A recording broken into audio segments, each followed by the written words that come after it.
All right, so this time we were actually recording. I apologize again for last week messing up about that. All right, so this week we're talking about structuring an argument. Now, you may have noticed this was a fairly short lecture this week. It's because there's really not much to say about this. There's a structure that you have to follow, and it's usually best to adhere to that. Okay, so we're going to quickly hear the overview of what we're going to do today. We're going to, again, go through the slides quickly. Then we're going to divert from that a little bit, and we're going to take, I decided every 3 weeks we're going to go overview of what's been recently posted to the discussion board. That is to say, the weekly discussion board, mainly for those people who either are behind on it or haven't chosen to post it at all or have not posted for this week. Let me just establish here first off, the discussion board is a weekly thing. It's best for you to keep up with it on a weekly basis. However, I've had a number of questions about whether they're going to get graded on the posts. You're not getting graded on them. It's based in participation. And I'm really not going to score that discussion board until the end of the semester.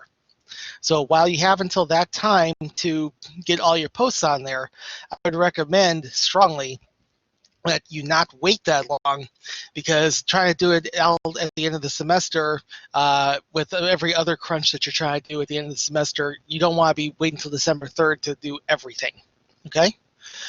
So with that being said, after we get through the slides, we're going to take a look at 3 topics that have been posted so far, and then we're going to do question and answer as usual.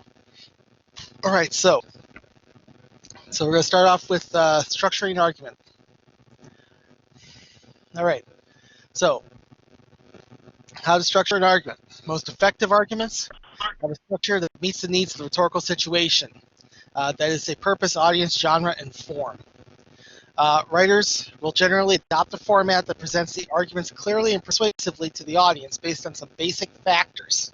Okay, those factors are audience expectations.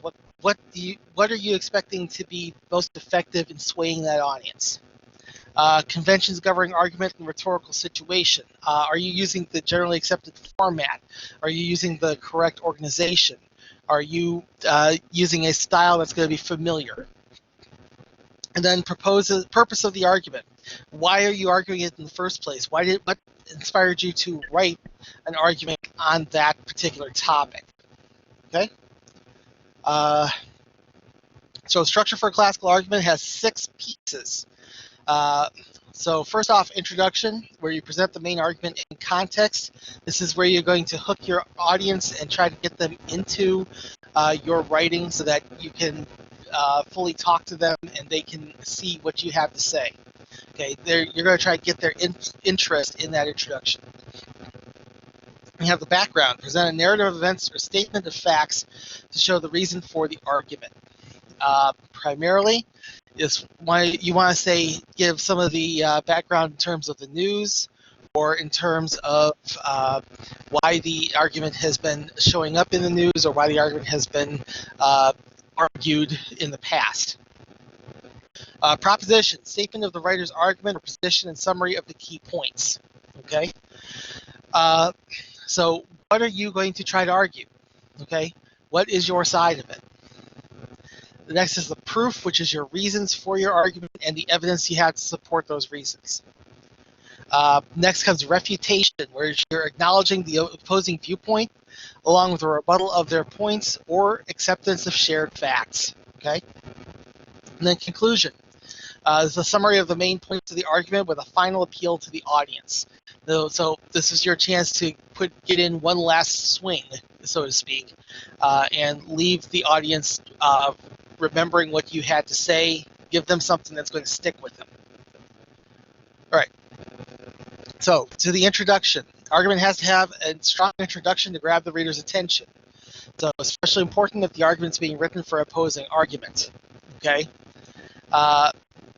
Really, if you're doing a debate exercise here and you have to write an argument for an opposition viewpoint to the one that you hold, it's really important to grab the reader's attention. It's also important to grab their attention if you're writing for an opposing audience. Okay, I think that's what I meant to write there was opposing audience. Okay. Find an angle for the hook that will make the reader come to read and hold their attention. Okay, things such as anecdotes, little snippets of stories about people, interesting related facts, storytelling. You could actually tell an actual story of somebody who this argument affects. Force reader participation by asking them a question.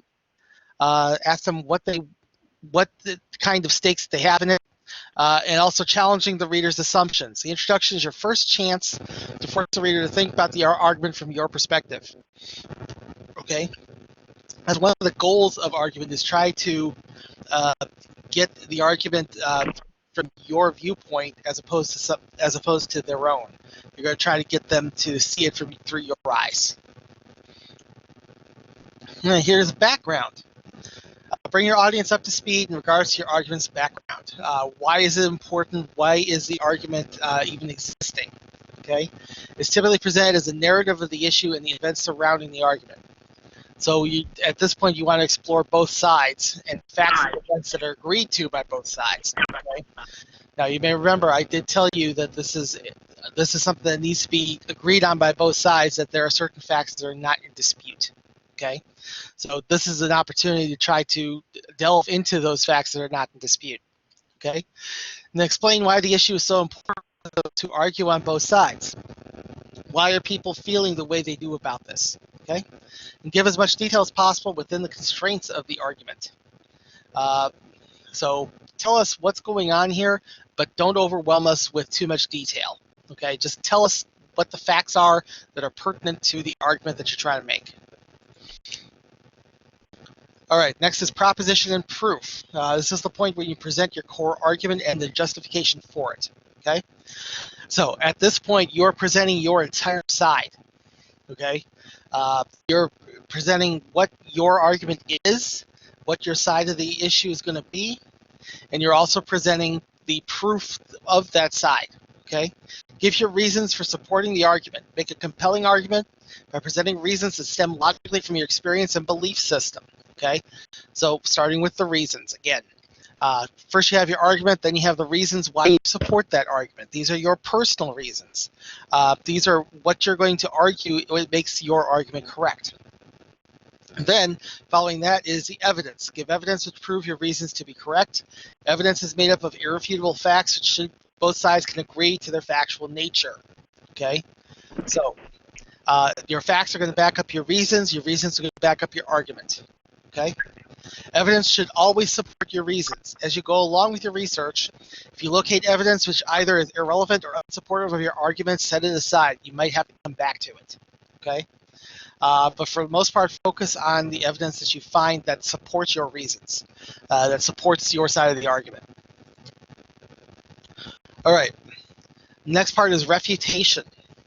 You must give time for the opposition. So any fair argument will acknowledge the opposition, if only for the purpose of refuting it. As I mentioned in the video, no one should ever argue with blinders on.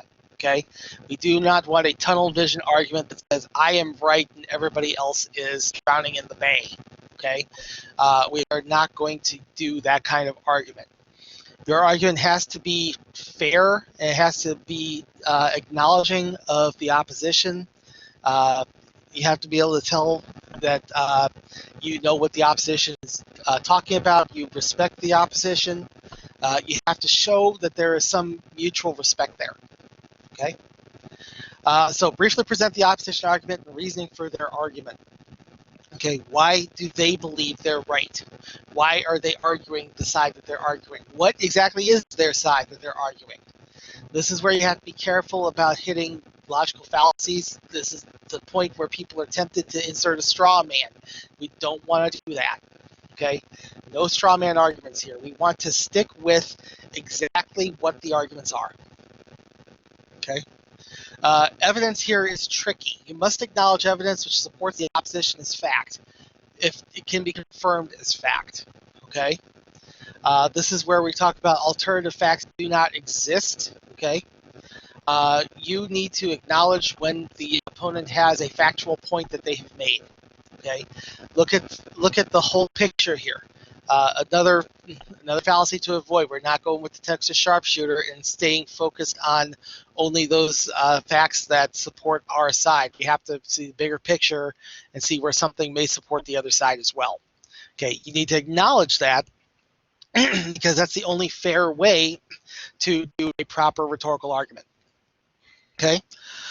However, once you've done that, then you need to refute the argument with your own evidence.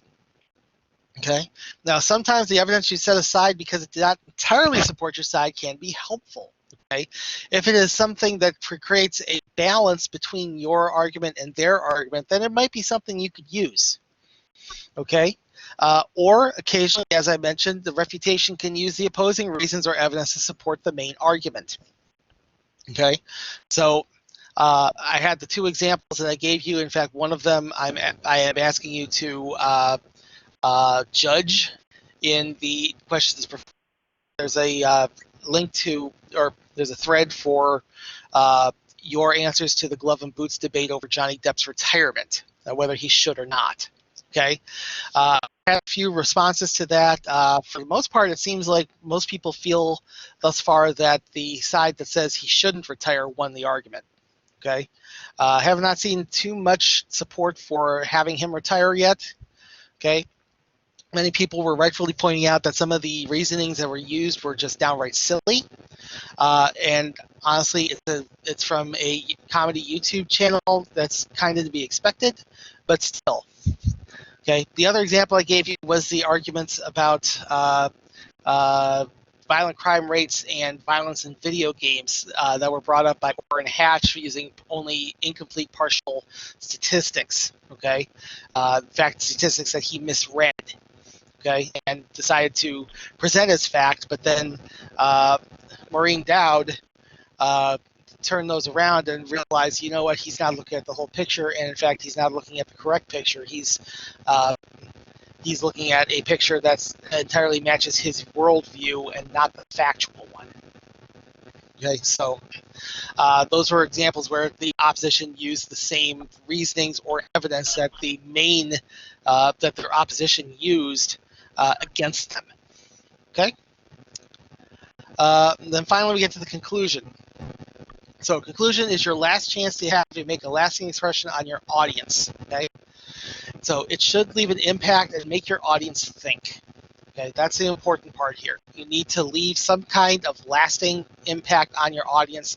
They have to realize, okay, this is something that I need to identify with. This person who is talking to me has shared goals with me, and we need to come to some agreement. Okay? Conclusions should leave an impact and make your audience think. So offer your answer to any previously asked questions and reiterate those questions to the audience. So if you started off the essay asking a question to try to make your audience into a participant, here's a point where you give your answer to it. Okay? What is your personal answer to that question you asked them before? It's only fair that you answer the same question that you asked them. Okay, summarize the argument. Give us a brief overview of what your argument was and why it's correct. Okay. Another good thing to do is present a call to action to urge the audience to act. Okay. Some of the best arguments out there right now are ones that do this in the conclusion. They actually implore the audience, hey, if you want to do something about this, you have to act on this. Okay. We have to have action now. Otherwise, this will never be resolved, and we'll keep arguing this into infinity. Okay? So, present a call to action. Encourage people to take some kind of action. Okay? One thing to keep in mind with the conclusion is that all appeals apply here. Okay? So, for ethos, establish your credibility and that of your argument to show that you know what you're talking about. Okay? Pathos, make the audience feel the way you do to make your audience argument more impactful. Then logos, give another logical interpretation of the issue and your argument. Okay? All of these apply in your conclusion. You can use them as much as you like, as little as you like, in any combination. some combination, though, that's going to convince your audience to go on your side, okay, that you have the right argument, okay? And as I said, with classical argument, it's not necessarily about winning. It's about getting the information out there. It's about increasing knowledge, okay? So the more you can increase the knowledge of your audience to the issues that you're bringing up, the better it's going to be, okay? All right, so that does it for the slides. Like I said, it was a short slideshow this week. I'm going to switch this to share my browser, and we're going to take a look at the discussion board. All right, share. All right, so what you should see now is your weekly discussion topic board, okay? We're going to do a brief overview of each topic, just so you have an idea of what we're looking for and what we're actually debating in these. Now remember, each one of these has a topic in it where you're supposed to take a side, and the prompts for it are asking you to take a side. Okay, so let's take a look here. Starting with week 1, students getting cheated. Okay. Now I'm gonna drop some of the preamble to this one and just start with the main meat of the issue. Okay. So to take a look at this one. Due to COVID-19, earlier in the year, all schools in England, Scotland, Wales, and Northern Ireland shut down completely, ending their school year early. Because of this, students were not able to take end-of-year exams, which are mandated by the British government and used by universities around the nation to determine placement. As a result of this, teachers were asked to speculate what their students' results on exams would have been had they taken the exams. And these grades were collected by an independent contractor company who was going to assign virtual exam grades. However, in order to avoid grade inflation and fearing that teachers were grading their students too highly, the contractor company created an algorithm to predict exam grades, which took a number of factors into consideration, including a school's past history of exam results. 3 weeks ago, students received their exam results, and at least 40% of the students received scores which prevented them from entering universities, even when they had been previously accepted based on the teacher projections. The virtual exam scores rendered these students ineligible.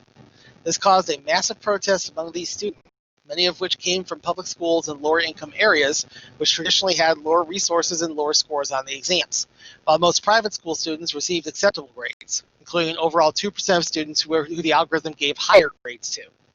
To put this in perspective, the American equivalent situation would be if seniors already admitted to college suddenly had their SAT results vacated and replaced with a grade based on the past performance of students attending their high school.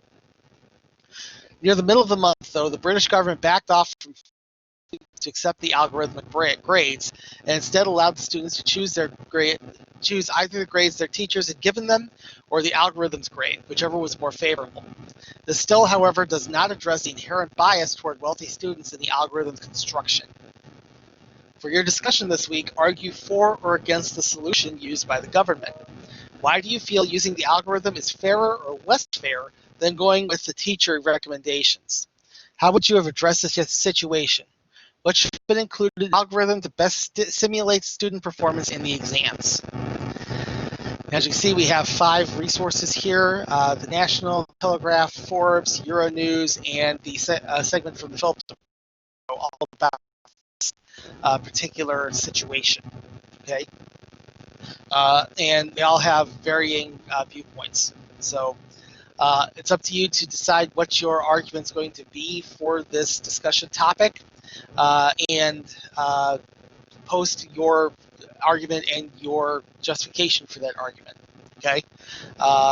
As a reminder, you need to post a response that's at least 3 paragraphs long to these. Okay. Moving on to week 2 then. Week 2's topic was remembering Chadwick Boseman. So here is the basics. A full week of emotional turmoil and news cycles full of violence and aggression came to a screeching halt late on Friday night when word came that actor Chadwick Boseman, best known for his lead role in 2018's Black Panther, had died after fighting colon cancer for 4 years, a period in which the actor had made many of the films that had made him a rising Hollywood star. Reaction was shocked and immediate, both from the acting community, in particular past co-stars Josh Gad, Danai Gurira, and Michael B. Jordan posted poignant views to social media, and in the sports world, as two of Boseman's previous roles were as an NFL draft pick by the Cleveland Browns in the film Draft Pick, and as Jackie Robinson in the biopic 42. In a twist of cruel irony, Boseman passed away. Major League Baseball started a weekend devoted to honoring Robinson by having all MLB players wear 42 in tribute. Boseman's cause of death has led to a lot of reflection and thought about the current state of healthcare in America. At the start of his treatments 4 years ago, he had been diagnosed as having stage 3 cancer, which Boseman was very young to have. He was 39 at his initial diagnosis, as the American Cancer Society recommends that screening for colon cancer start at age 45. He has brought attention to a troubling trend of colorectal cancer appearing in individuals at a younger age. The average age, according to the ACS, is 50. More than that, it's also been noted that no one outside of Boseman's medical circle and his family even knew he had the disease until his death.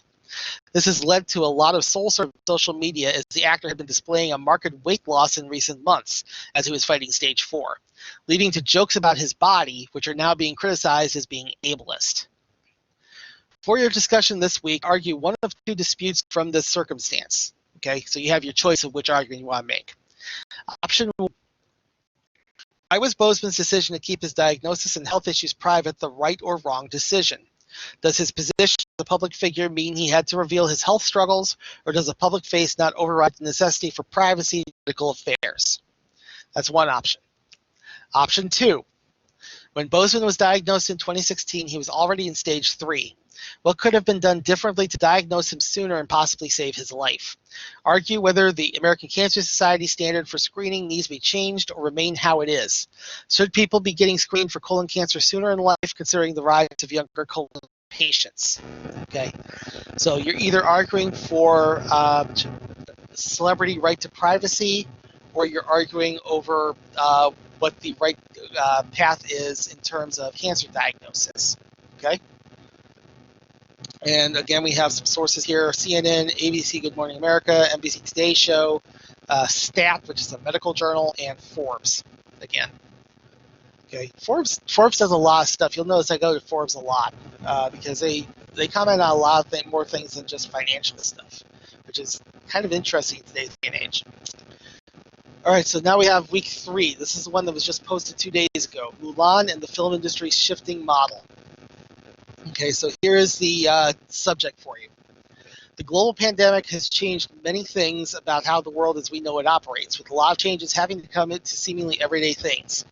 One of the major industries affected by the safety protocols created by the pandemic has been movie watching, as movie theaters, usually bustling during the summer blockbuster season, were almost entirely shuttered since mid-March until 3 weeks, as theater chains have been slowly ramping up reopening their locations and new movies delayed from the summer begin trickling into them.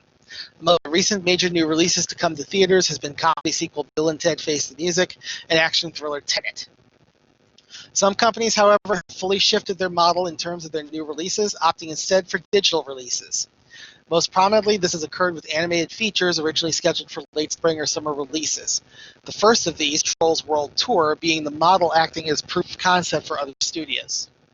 First major mover, however, in terms of live-action blockbusters was Disney, who moved one significant release, Artemis Fowl, to its Disney Plus streaming service. On Labor Day weekend, Disney did a similar release for their delayed from March live-action remake Mulan, with a twist. The film would be available to subscribers at a premium, paying an extra $29.99 above the subscription price for access on the opening weekend. There are elements to this release that are different from other VOD new releases, though. Subscribers do not receive a limited viewing window that keep access to the film as long as they keep their Disney Plus subscription active. Previous video-on-demand films were rentals that lasted 48 hours. Subscribers who do not want the premium access will be able to view the film when it releases on the service normally, which is speculated to be December. These differences, however, do not convince some viewers who point to the high price of the film. Other VODs cost $19.99, as well as that you have to be a current Disney Plus subscriber. Currently, subscribers run $7.99 a month in order to view it, whereas other VODs were available on multiple. Reporting, however, have paid off for Disney. and subscriptions increased 68% over the Labor Day weekend. A similar spike occurred in early July around the highly anticipated release of Hamilton on Disney+, and it is now rumored Disney may take a similar approach with another similarly delayed blockbuster, the Marvel MCU film Black Widow. For your discussion this week, argue for or against a primarily VOD model for the film industry. Is there going to be a greater benefit for both studios and consumers to switch to home presentations, or will consumers still want the theater experience? Look at some of the releases from this year on VOD, including Mulan, and argue for whether it is better in the long run to keep offering video-on-demand experiences for new films, whether they are alongside theatrical releases or in place of them, or whether it is better to keep releasing films to theaters first. Okay? In this case, we only have 4 sources sufficient from Vox, The Verge, Forbes again, and then a comic books news site called MCU Cosmic. Okay? All right, so those are your possible discussion topics for this week for thus far. And I'm going to bring back up my slides, and we'll go ahead and open this up to questions. So there we go. All right, so if anyone has any questions that they want to ask, now's the time to do it. Go ahead and raise your hand, and I will recognize you, and we'll see what we can answer for you.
Does anyone have any questions for me? Go ahead and raise your hand if you do.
Okay, Rena, I see your hand there. Go ahead with your question.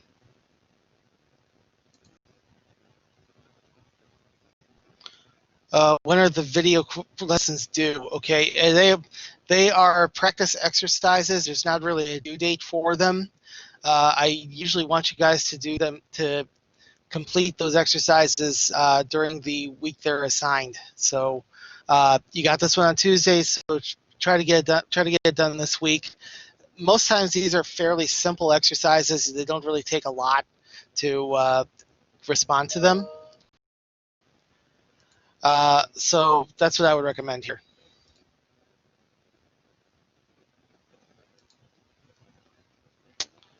Okay.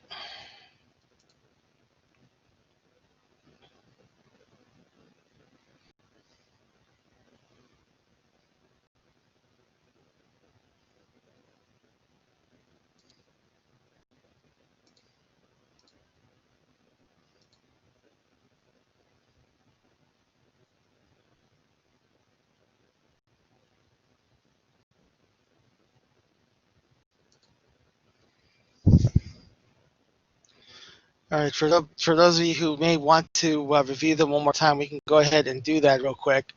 But I'll have to share my desktop again to try to get to those. Let's see. I'm going to do it from my version of PowerPoint. So what I'm going to do is I'm going to go ahead and share my desktop again, and we're going to play those videos again, just so that you have a fresh look at how they are using the reasons. Okay. All right. So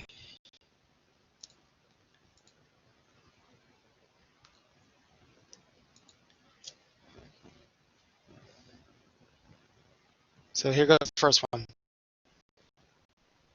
Watch NFL games live After the ad. YouTube TV. Writing's not that easy, but Grammarly can help. This sentence is grammatically correct. Here we go. Hi, everybody! So, I read on the internet Johnny Depp said he's probably gonna retire soon. Hooray! Hey, that's kind of mean. People really like Johnny Depp. Me too. I'm not cheering for me. I'm because now Tim Burton will have to stop making terrible movies. Movie. Shadows of the Rotten Tomatoes. We must give Johnny Depp 10 reasons to retire. Hey, what are you talking about? I ain't going nowhere. Not you, Johnny Depp. Johnny Depp. Oh. Well, something. Number 10. Age. Mr. Depp is 50 years old. So that means, people, when you daydream about kissing Johnny Depp, it's like daydreaming about making out with Grandpa. A very, very attractive grandfather. Number 9. Money. Johnny Depp's 50 years old. He's worth about $350 million. Do the math. He's made over $19,000 a day since the day he was born. I retire, I will have $19. Number 8. Academy Award. Johnny, you're a great actor. Announcing you're gonna retire is a brilliant move. If it wasn't Hollywood, they'd finally give you an Oscar. They'll probably win for Pirates of the Caribbean 5. Regurgitated tied the same old crap. And speaking of crap, number 7. Tonto. Some people are offended that Johnny Depp played Tonto in Disney's Lone Ranger movie. But Johnny does claim he's part Native American. But he was in a band called Tonto's Giant Nuts. Don't know what that means, but I'm pretty sure it's offensive. Number 6. Phobias. Johnny Depp suffers from coulrophobia, which means he's scared of clowns. Scared the clouds. Spent so much time painting his face and wobbling around. He must quit. Yeah, at the rate his wacky wobble and makeup wearing characters are going, he's gonna have to play a clown in a movie someday, which may actually kill.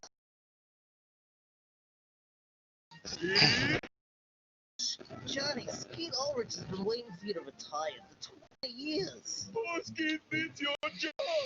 The last 5 years, all he has been doing is robot chickens and law and orders. Number 4.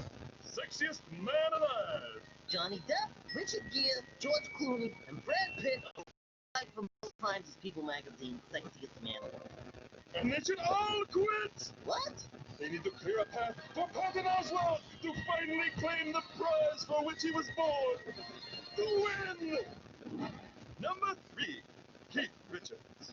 Captain Jack Sparrow was inspired by Rolling Stones guitarist Keith Richards. Ugh, you should have retired 30.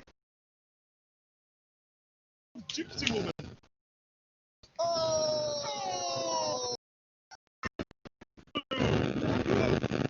Johnny, you have to quit. But Disney will never ever stop making the Pirates of the Caribbean movies. I'm fairly certain I'm ready for them to be over. And number 1. Remember Elm Street 7 Betsy? Johnny Depp hasn't aged today since Ready for Bed in 1980.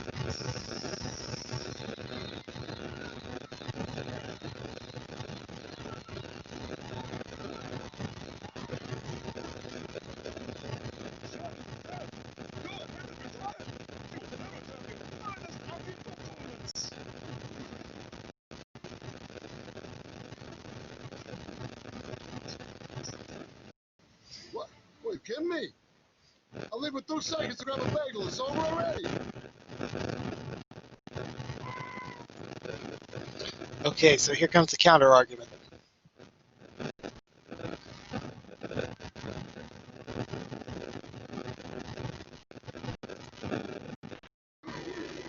Hey, everybody! So, I read on the internet Johnny Depp said he's probably going to retire. Wait, it's not retirement like tomorrow.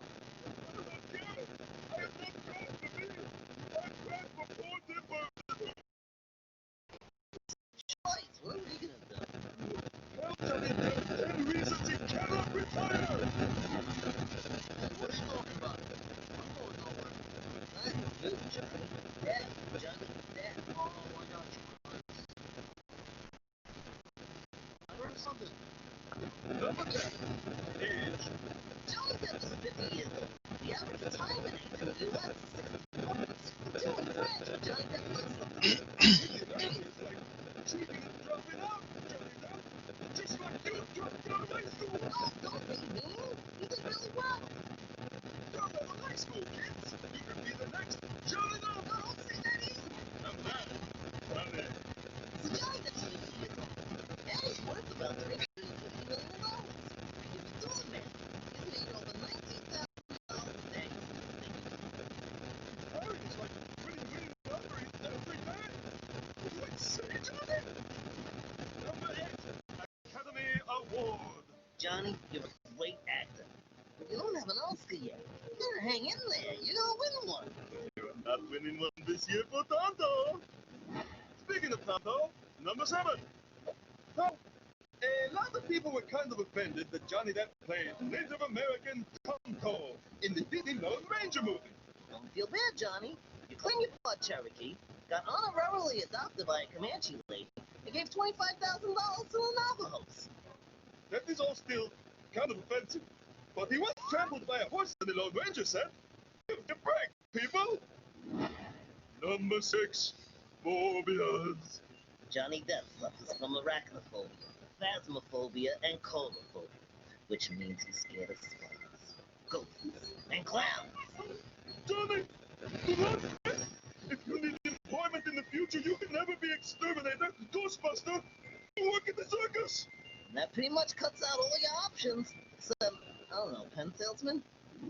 Number 5. Steve Ulrich! Johnny, Skeet Ulrich has been waiting for you to retire for 20 years. Don't retire! He can replace you! All he's been doing for the last 5 years is robot chickens and law and orders! Number 4. Sexiest man alive! Johnny Depp, don't quit yet. You're tied for most times as People Magazine's sexiest man alive. George Clooney, He is 52. That's way older than you. Richard Gere, He is a weirdo. No one cares about him anymore. and Brad Pitt. Angelina Jolie adopted like 40 babies. That will turn Brad into an old man in a week. Got this, Johnny. Go get it. Even though nobody reads magazines. Number 3. Richards. Captain Jack Sparrow was inspired by Rolling Stones guitarist Keith Richards. Inspired you once, Johnny. Let him inspire you again. and he will never retire. He is basically a corpse held together by Faith and Jim Beam. Number 2. Johnny, you quit. That's the end of the Pirates Caribbean's movie. Unless Mr. Gibbs takes over. Whoa, Mr. Gibbs. And number 1. The Nightmare on Elm Street sucked into bed scene. Johnny Depp has not aged a day since Freddy Krueger pulled him through a bed in 1984. What?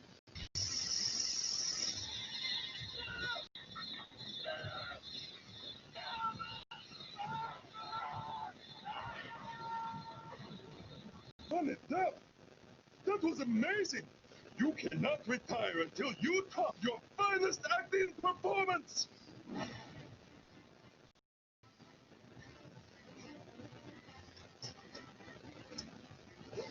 What, are you kidding me? I live for 2 seconds to get a rice ball special. It's over already.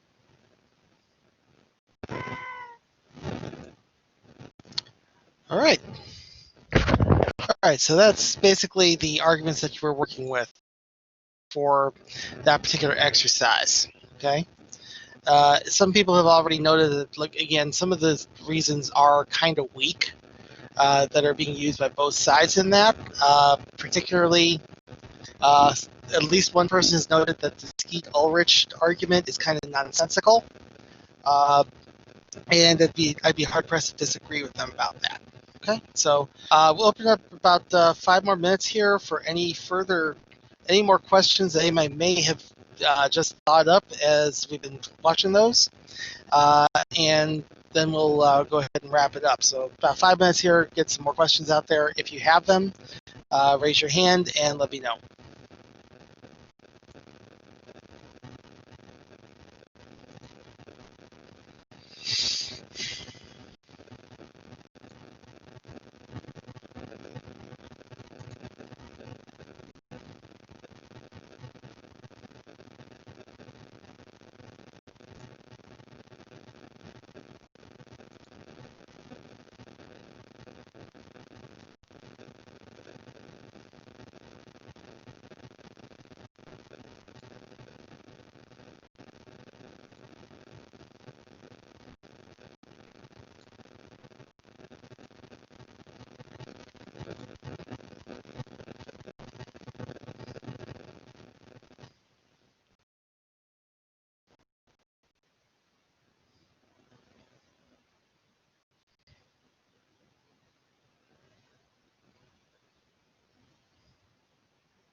Okay, Aishan, I see your hand there. What's your question?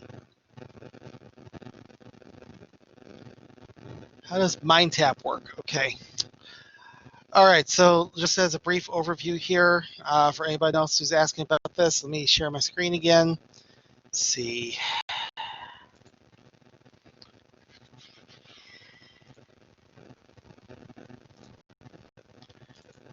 Okay, just real quick here. All right, there we go. All right, so Mind Tap is on this link here. Okay, we're going to open it up. It's going to open up a new window as soon as you click. And once you open it up, it should go straight to it. Now, one thing I want to let you guys know is I've had some people asking me about tech questions. There was a Microsoft Teams meeting with the Cengage rep. I will say that if you've had any questions about that, you may want to talk to any of the folks that attended that meeting, because the problem I'm having with her is that I will repeatedly send her emails, and she does not give me answers. Okay, even when I'm having trouble, she does not give me answers. Okay, so here's how MindTap should look to you guys. Okay. The exercises are going to be under these units. For purposes of MindTap, the order that we're doing in the class is going to be Unit 2, Unit 3, Unit 1, and Unit 4. Okay? So, we have a number of activities that you have to complete. Anything that says counts toward grade is something that you have to do. Okay. When you click on that, it should give you the activity. In this case, paraphrasing, summarizing, and quoting. Okay. So you click on each of these, and then it'll take you to the exercise. Okay. Let me get out of this. And again, the ones that you have to do are the ones that say counts toward grade. Every other activity that is not required is marked practice. That's not that you shouldn't do it, but it's something that you probably would want to do just to make sure that everything is good. Okay. Just to make sure that you are in practice for it. Okay. So let's see. As far as due dates go, that's the other question I've had about this. The only set due date I have for MindTap is going to be December 4th, okay, which is when the course locks, okay. You have to complete everything in MindTap before that time, okay. Nothing's going to have a set due date, but everything's got to be done by that time. So you get at your own pace, within reason, okay. So hopefully that answers your question.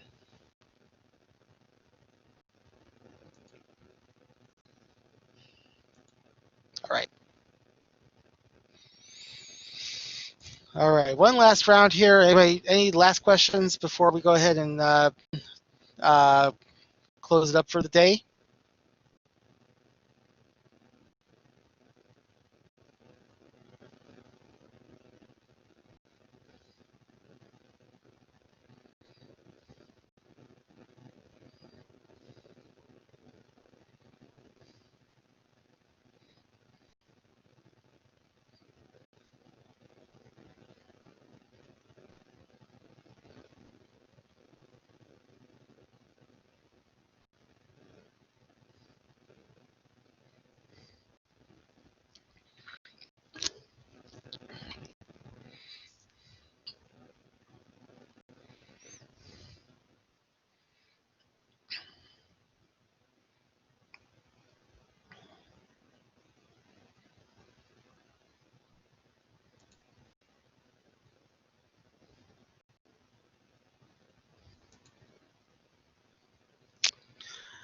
All right, then. If there's no further questions, I'm going to go ahead and stop recording, and we will shut the session down. So next week we'll do the similar thing. Go over the slides and discuss any questions that anybody may have about either the assignment or about the slides themselves. Okay. Now, I need to double check something here. I think next week is going to be a workshop week, if I'm not mistaken. I have to double check that. Let me see.